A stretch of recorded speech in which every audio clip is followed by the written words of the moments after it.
Mathsuoka again. So we're going to learn how to graph inverses.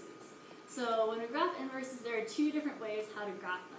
You could do it a very visual way, which I'll show first, or you could do it a more like step-by-step way. So this is our problem. We're graphing the inverse of this function right here. So the very first thing we want to do here is we want to graph the line y equals x.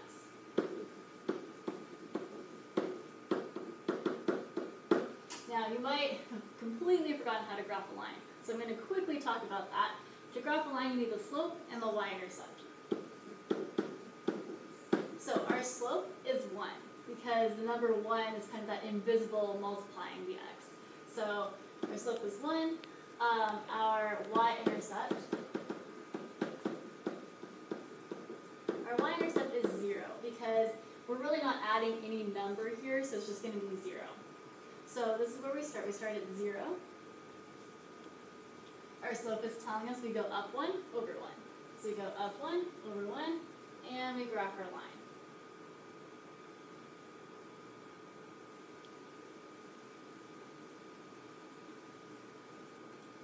Okay, now we're going to just reflect this across our line y equals x.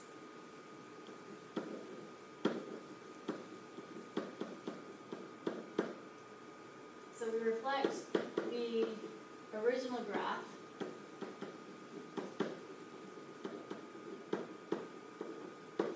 across y equals x. So those are our two steps. Now I'm going to do my second step, reflecting it. So I'm moving all of this onto this side here.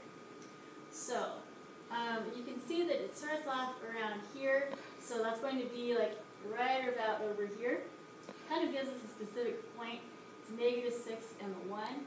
So I want -6 and 1. Same thing over here. We have another specific point, the -2 and the 5. So we're going to do the 5 and the -2 here.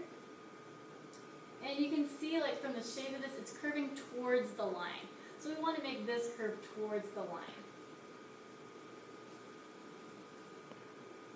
So that's how you do the first method.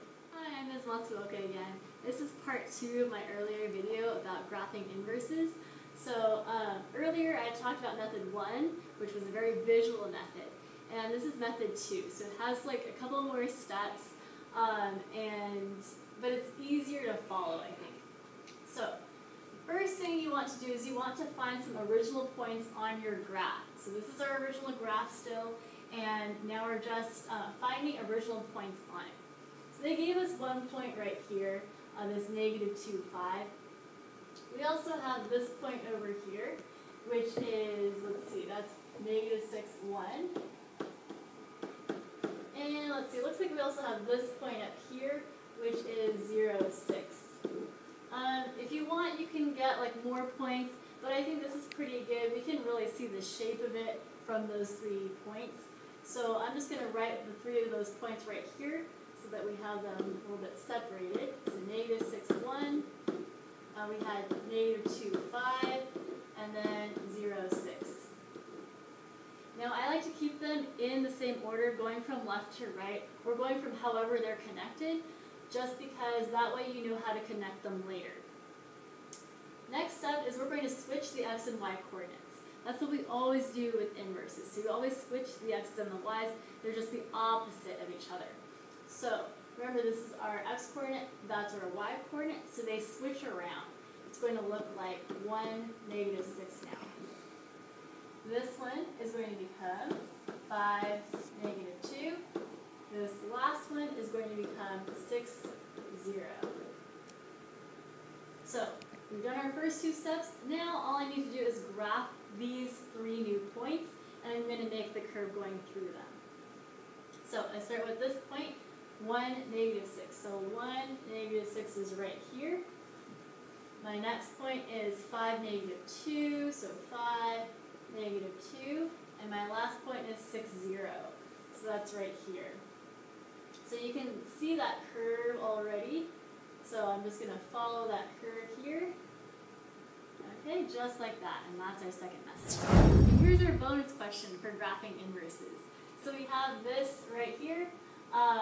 This is called a cubic function actually. And this is your task. You just graph the inverse. Again, I will throw in something like a Starbucks card or something fun like that. So good luck.